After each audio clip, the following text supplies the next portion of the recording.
Здравейте, аз съм доктор Мариан Иванов, специалист съм по вътрешни болести и днес ще ви разкажа за 2 Cups Digest. Една уникална хранителна добавка. Уникална благодарение на технологията, с която е произведена капсула в капсула. Във вътрешната капсула се съдържат 17 милиарда пробиотични добри живи бактерии. Те си остават живи, защото стомашният сок не успява да ги унищожи. Те си остават във вътрешната капсула и тя се разтваря в червата, където попадат тези добри живи пробиотични бактерии, което е изключително полезно, особено за хора, които имат склонност към храносмилателни на разположение от рода на подуване на корема от газове, чувство за тежест и дискомфорт, запек, разстройство или редуване на запек с разстройство.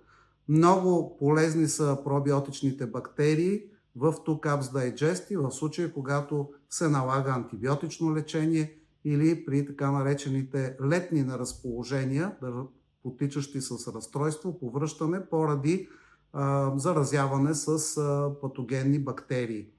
В външната капсула се съдържат 4 изключително полезни етерични масла за храносмилането. Ментата и розмарина са сред най-важните етерични масла и за стимулиране на жлъчно-чернодробната функция и образуване и отделяне на жлъчни сокове, които също са изключително важни за храносмилането. Не на последно място трябва да спомена, че капсулата е веган, което означава, че спокойно може да бъде приемана от вегани и вегетарианци.